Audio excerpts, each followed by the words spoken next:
it is mandatory for us to hold a session on pre-trial as well as client consultation. So in this regard, we happen to request Mr. Nitish K, Advocate High Court of Karnataka, and he is kind enough to accept our invitation. Guys, settle down.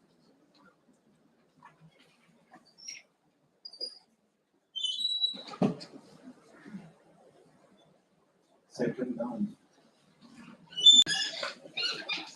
So in this regard, we happen to request Mr. Nitish K, who is kind enough to accept our invitation, and he has taken his valuable time for us to give an overview on the said topic as mentioned on the slide. This is regarding the pre-trial as well as the client consultation. So thank you so much for accepting our invitation. I, on behalf of KV Law College, Bangalore, hereby officially welcome Mr. Nitish K into our Law College. So, thank you.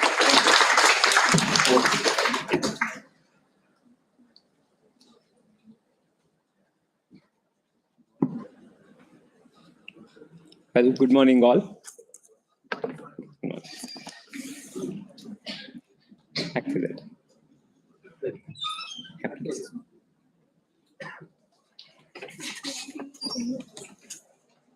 It's all right, no problem. Am I audible? No. Yeah, please. Okay. Good. Yes. Please.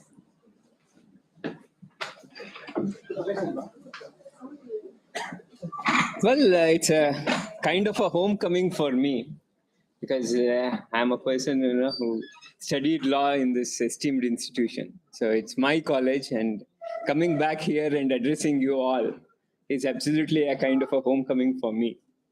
Of course, it's been 12 years since I passed out of this college. But it's wonderful to come back here and see you all and try to address you on an aspect which is stated to be a component for you in the internals. As you see on this slide, it is regarding the pre-trial preparation and a client consultation. I think these are the two important components that have to be done. Well, first and foremost thing, when we delve into these aspects, you must understand one thing, that as long as you are sitting here as the students of law, I know in which year you are all studying? Final year, wonderful. So another 6 months, then you will be there in the bar. So having regard to that fact, please understand that the life and the profession of an advocate is absolutely nothing but being normal, being human, and responding to the trouble and the problems that are faced by a particular person. So the entire pursuit of the journey that you have embarked on in pursuing the study of law, and then as it progresses further and you become advocates, it's ultimately to speak with the client, try to understand what the problem is, and then figure it out, and then try to solve it in your own way. This is the ultimate goal of the lawyering. Now, having regard to the fact, my sincere advice to you all is, in the session that we are holding now, number one, try to concentrate as much as possible on the subject that I'm trying to speak on. The reason being, these are some kind of a hard skills that are being shared with you, which I have tried to figure out over a period of years in my practice. The second thing is, don't put yourself in the shoes of a student only and feel that since it happens to be the component in your internals, then this makes relevance. Think a bit more mature than that and feel that this is a topic that is being discussed in view of the fact that you will be joining the bar, and there are certain challenges immediately that you may have to face. And how well you will be equipped to face those challenges is something that you must be trying to learn. So having regard to this fact, my humble request for you is, for all those who are quite busy in the mobile phones, you can switch off those mobile phones for quite a time and who are engrossed in your thoughts, you can give a break to those thoughts. Just put yourself in the shoes of an advocate and think that, here is a client who has come to your doorstep, and you have just passed the law, and there is a problem that has to be figured out, and how well you are going to solve that problem so that you can take him to the court of law, file a plaint, and ensure that the trial is put in a proper direction. I think this is the important thing that has to be made. Well, when I make such an earnest request, I think I am in my limits to also expect that my words would be heeded too. And if it isn't done, such a person, without taking the name in particular, are free enough to walk out of this hall, for the simple reason that, doing a good thing is something that always remains localized, but doing something mischievous starts spreading very quickly. So I do not want that to happen. So without much of a prelude, I'll come to the topic directly. Now it's a case of a pre-trial preparation that we are speaking on. Now, first and foremost thing, there are two things which we'll speak today. One is on a civil dispute. We'll contemplate a civil dispute, and then we'll also take a drafting of a complaint. And also we'll figure out how exactly we'll be able to make a client counseling and elicit as many information as is possible from him. Now, in these 4 years that you have spent in the law college, I'm sure that you would have participated in a client consultation or a competition of that sort, or a exercise on that behalf, right? Have you participated in any of the client counseling competitions? Yes, very nice. Has there been any seminars that you have attended where you have been taught as to how you must deal with a client and how you must elicit information from him and also console him and empathize him? No? Yes? No. Well, please remember this. The traditional way in which we have always understood the client counseling is, here is a client who is walking to you. Just imagine yourself that you are not there in the AV room of KLE Law College, but you are there in your respective office that you have opened a month back, and you have got a new client in your office. Now, sit with that impression. Now, what is that important thing that you need to understand now is you must grow in the profession. So there are certain things that have to happen with you. And you, since a client has come to you for a first time, you must ensure that he is instilled with the confidence, and also that you will be in a right step to ensure that his problems are rectified. Now, this is the thought process in which you must be there. It may sound a bit difficult right now, but you understand this happening to you immediately the day you open your office. Now, a client has come. Now, when the client has come, the traditional knowledge that has been imparted to us is, look, a client has got some problem with him. Now, he has come for a solace, and you must empathize him, and you must ensure that his problems are addressed to in an effective manner. Absolutely correct. But also over a period of time, we have experienced that we get various kinds of clients. Now, there is a client who is a oversmart fellow who would not like to tell you everything. Then there is a kind of a client who has already taken a couple of opinion, and he only have come to cross-check your knowledge on a particular thing. And then if at all he figures out that you are giving him a proper counseling at a relatively affordable fees, then probably he's going to engage you. Then there is a person who is so illiterate that anything that you say, he doesn't understand. Then there is a client who is so arrogant enough that he feels that, why is that I need to tell all these things to him, this counsel? Anyway, let him figure it out and do it by himself. Then you have another kind of a client who is so mischievous that he actually has committed something which he doesn't want to tell you. And for the said reason, he keeps on suppressing the facts before you. And then ultimately you have got one kind of a different set of a client who is a kind of a court bird, who has seen courts for decades. And in fact, his experience in law is much more than yours. And then he comes to you, and it's more of a testing of your knowledge than actually he trying to get some information from you. Now, various kinds of these clients are someone whom we meet. Now, the first thing that we need to understand when they come is a bit of their background study. Now, this is what you must be able to know and do when you open your office, or even understanding that you are joining a senior advocate's chambers, and then a senior advocate gives you the client. Then, what are the things that you are getting to elicit from him so that it matures enough into our important aspect of a pre-trial preparation? Now, I will take a scenario where a client has come complaining that he had entered into an agreement to sell concerning a immovable property, and there is a breach of contract for the purpose of which he doesn't know what exactly has to be done, and hence he is coming to you. One scenario. The second scenario is he already knows what has to be done, but he only wants to cross check whether that's the right way of doing it, and if at all it is understood to be the right way of doing it, then the probability of he entrusting that case to you is on a higher side.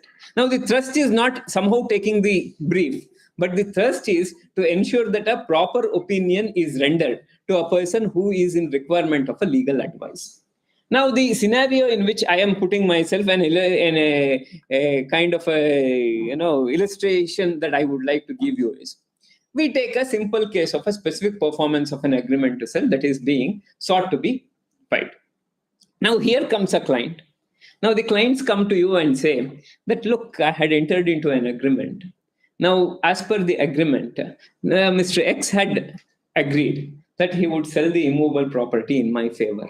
But now I am going and meeting him every day. But he is saying on one or the other pretext that he'll not be in a position to execute a sale deed.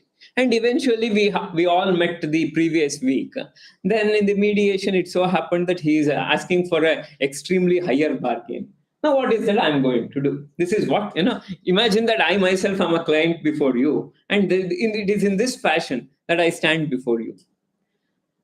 Now, the question before you is, as a matter of a pre-trial preparation and also to speak to a client and to elicit the information from him, the first thing that you need to do is, what do you do? What do you do? Imagine that I come as a client to you and say such an agreement has been breached. What must be done by me? What do you do? Pardon? Cannot be enforced. Right. Because it is a contract for sale can be enforced. Right. In this case, as you said, specific performance can be, the non-specific performance can be. Right. See, that's a decision that has been taken. My respectful submission to you is, don't jump the gun. First and foremost thing, ask the client to give a copy of the agreement so that you will be able to peruse it. Now, understand always one thing, that a client tells you so much of a story. Okay? There are certain things which are relevant for the purpose of the court. There are certain things which are relevant for the purpose of you formulating an opinion. But beyond it, there are many other things that he says, that I went there, I waited for half an hour, after half an hour, somebody else came, then he said this, and thereafter I was made to wait for some more time. Now, all those things becomes irrelevant for the purpose of the court.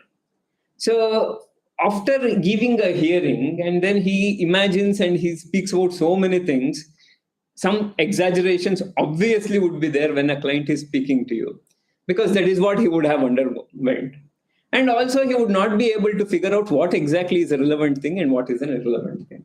So, first and foremost thing is, after giving a patient hearing to your client, what is expected out of you is, you must make an investigation by yourself independently by looking into the documents that he has got to give it to you. So the first and foremost thing in a case of this kind, where an agreement is said to have been breached and the specific performance is sought to be made, first and foremost duty of a lawyer is to take the document and then to see it by himself. Okay, this is a practical thing that has to be done. Now, everything and anything that a client is going to say will not automatically form part of the notice or the plaint that I'm going to draft. I'm taking a decision as to what is a relevant fact and what isn't. As you know, when you draft a plaint, fact and fact alone have to be pleaded. Fact and only relevant fact have to be pleaded. Fact in a concise form have to be pleaded. Only fact and no law have to be pleaded. Only fact and no evidence have to be pleaded. Now, these are the thumb rules of making a pleading. Now, if this has to be done, the first and foremost thing is I must be convinced on certain aspects of the matter. Now, what I do is I ask the client to give the agreement, and he gives a copy of the agreement. The moment a copy of the agreement is given, the next question that I'm going to ask him is, where are the original?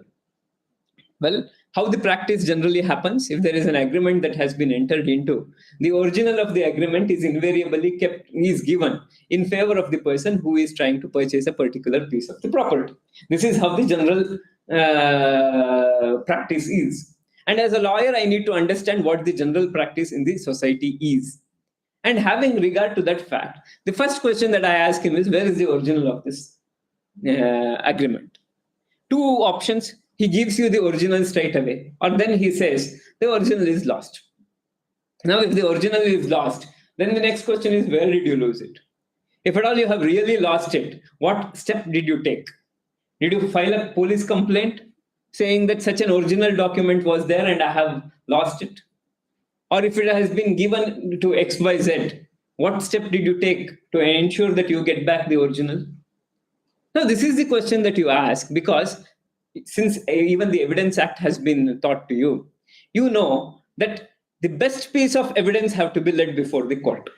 What is the best piece of the evidence? Original, the primary evidence is the best piece of the evidence. Now, if the primary evidence is lacking, then there is a secondary evidence. That is what you learn under Section 65 of the Indian Evidence Act. So the first question that I need to ask to the client is, where is the original? If at all the original is not there, then I start laying the foundation, which is very much important for having the secondary evidence placed on record. So immediately I'm coming into a conclusion whether this is a case of a primary evidence that I can lead or a secondary evidence will suffice. Now we'll come to the first scenario when the original is given to you.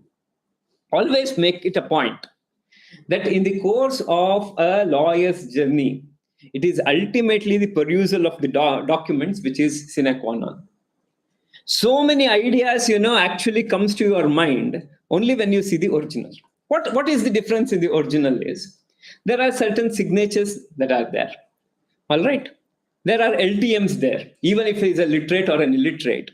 If a document is registered, you know by now that there will be a LTM that would be affixed whenever the registration has taken place. Otherwise, there is a signature. Now, you must understand the change in the ink is one of the things that you can understand. Well, these are all the aspects that you must understand when you are leading the trial. But before the trial, you must have certain basic idea as to how you need to take a case forward. Because we live in an era where concoction of a document is not unknown. I'm wrong if I say we live in an era, because we have always lived in that era. Concoction, creation, fraud has always been there ever since the dawn of the civilization. Nothing new in that. As long as the human greed was there, all these things were there. Our way of deciphering the fraud has changed over a period of time. But the basic human conduct always have remained the same. In that view of the matter, when I look into this document, the way in which the signatures are taken becomes very much relevant. Now, what happens is there is a vendor and a purchaser, a column is there. Generally, how the signature is affixed, above that the signature is affixed. Now, you say suddenly that the signature is somewhere else, anywhere in the document. A particular marking is made for the affixing of the signature. There it is not there, but it is there elsewhere. There is one page that is missing. There is one page that is there, but the signature is not there. Now you understand all these various aspects and make a prima facie opinion as to whether that agreement prima facie looks to be a genuine or not. Now, a fair knowledge of a lawyer exceeds these technical findings. It also has a knowledge of Registration Act, the Stamp Act of the concerned state.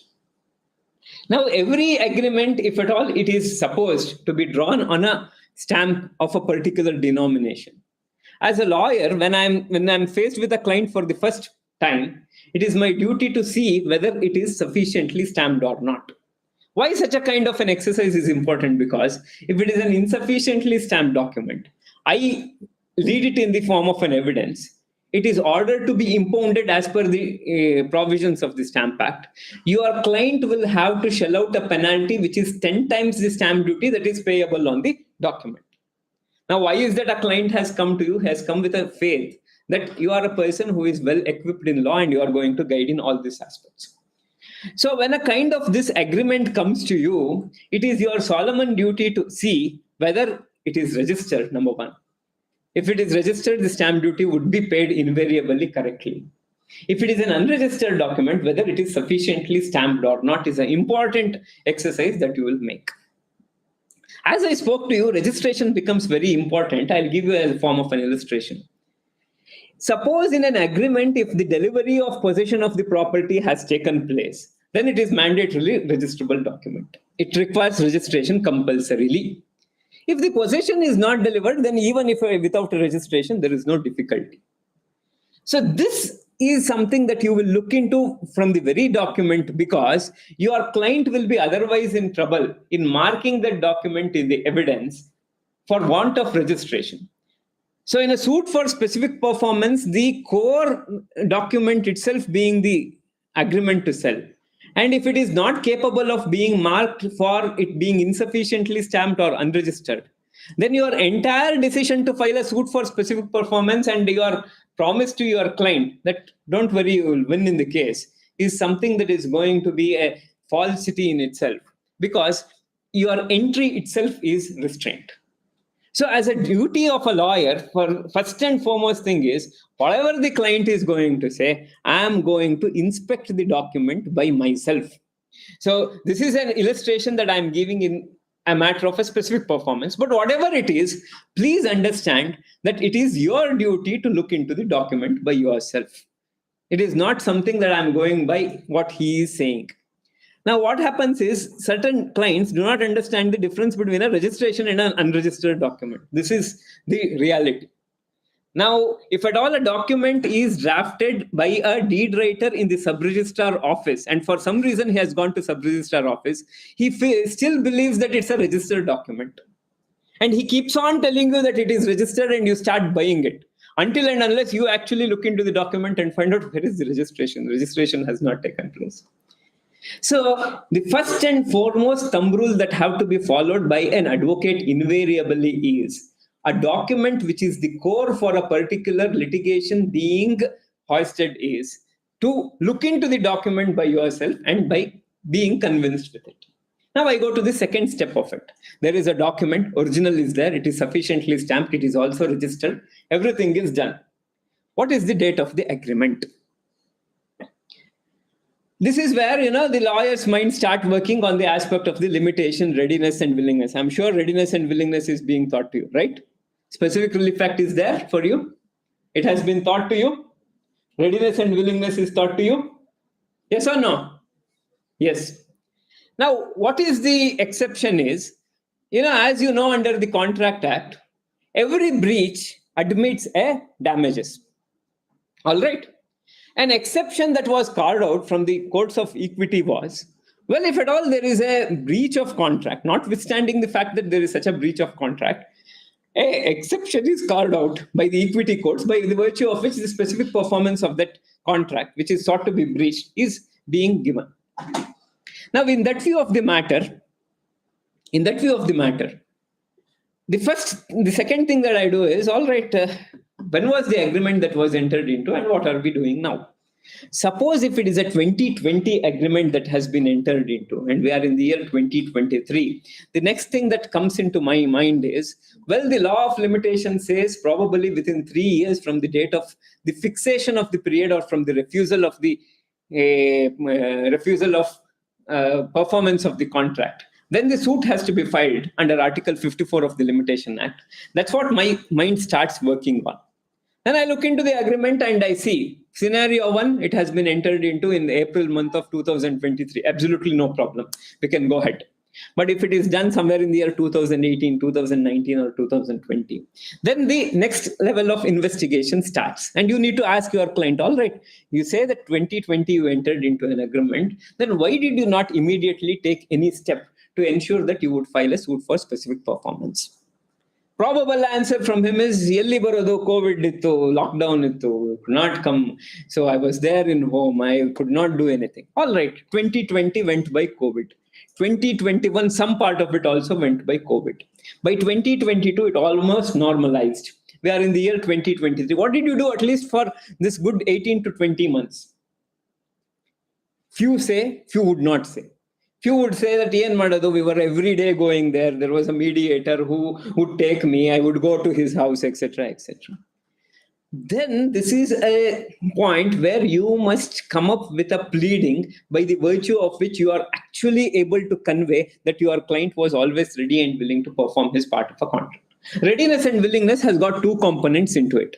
One is my financial capacity to honor my contractual obligation.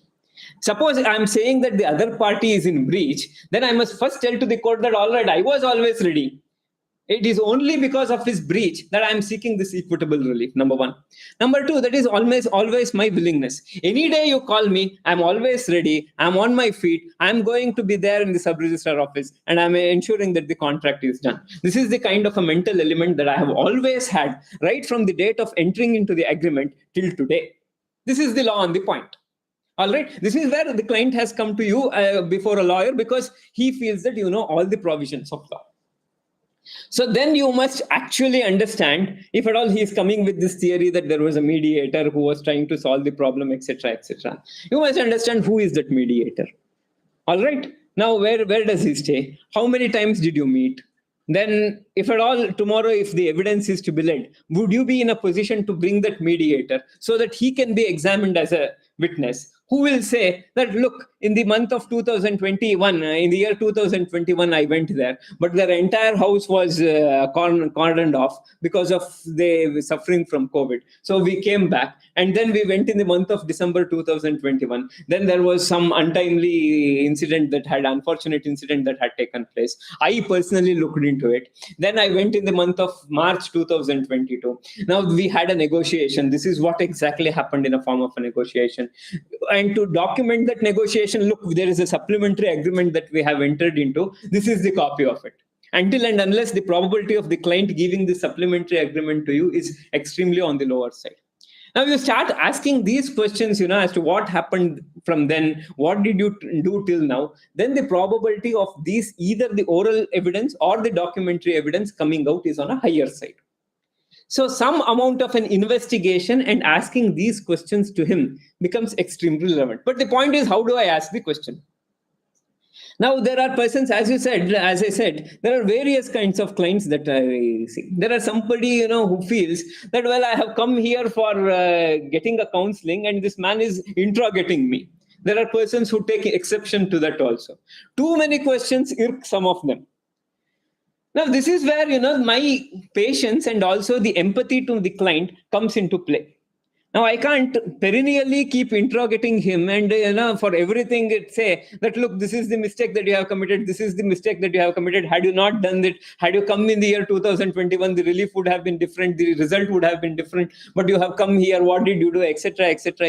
A client would not like always being thrashed right, left, and center for something that has happened beyond his control.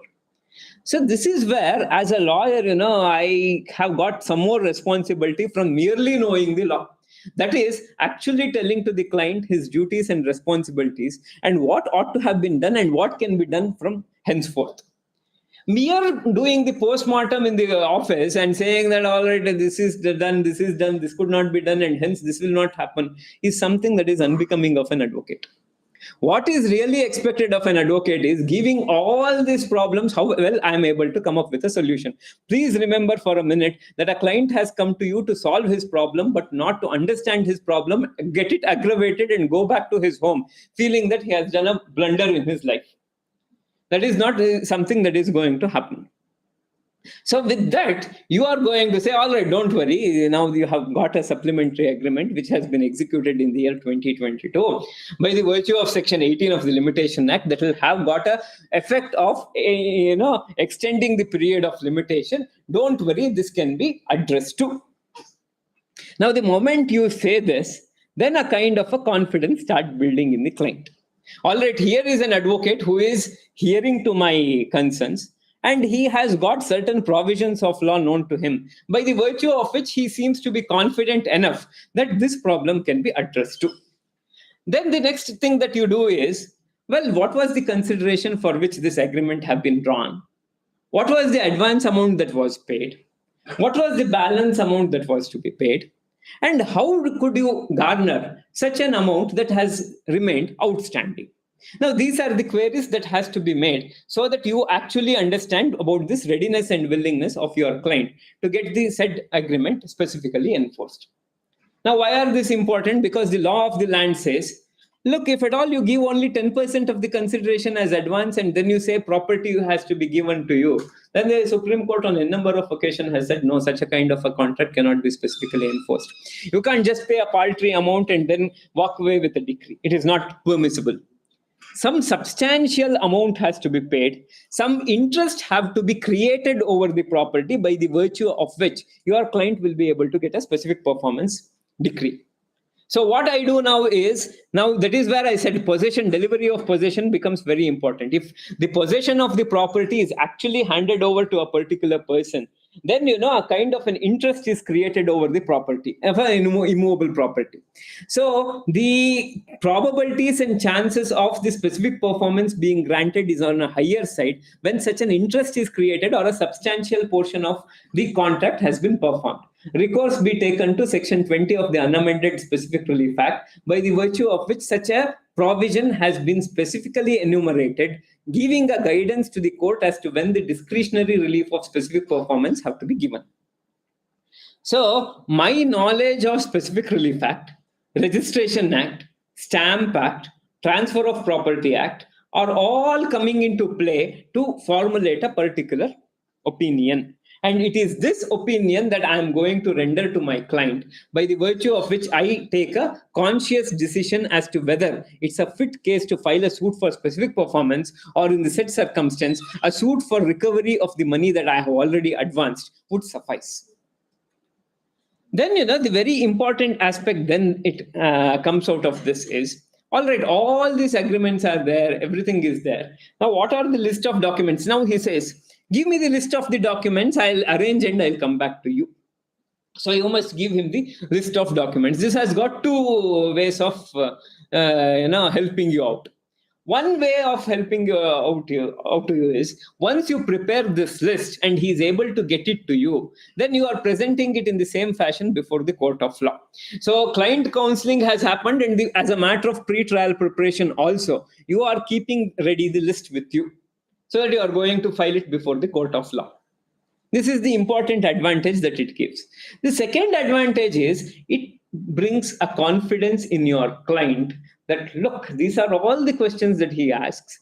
He goes back to his house, he Googles it, he finds out that each and every question that you had put is relevant for coming to a particular conclusion. Now, this is where the confidence actually starts building. One, you have given him a good counseling. Second, you have empathized him and you have said that there are certain solutions to the problem, we'll look into it, don't worry. And beyond that, you have given him a set of queries and also the list of documents which he understands by the virtue of his own inquiry that it is on the right direction. If at all you are giving rendering opinions to the companies, a company will have a legal section by itself. Now, the moment anything that I make an email out of it and say that, look, these are all the documents that have to be done, that undergoes a scrutiny at the level of that company's legal head also, legal branch also. And once the legal branch also says, all right, these are the documents that are necessary, your relationship with that client, who is a company, will become a long-standing one. This helps you in your career. So please understand that there are various facets of advocacy today. Service is the motto. It's the heart of the advocacy. But the other important aspects also is your growth in the career. You are making a name in the society, and ultimately being absolutely successful in the way you do a particular work. So for this, the preparation of these list of documents become necessary. Now, what are the documents that are necessary in this case? Number one, agreement to sell. Extremely important. Second, under the agreement, you must have at least looked into the way the title has flown to your vendor. The client would have taken such an opinion before even entering into an agreement. What are the documents belonging to the vendor that has been given to you? It may include the taxpayer receipts, it may include the khata certificates, it may include the plan of that building, if at all a building is in existence. Now, these are the things, if at all the originals are also given to your client, then the strength of your client's case is much more higher.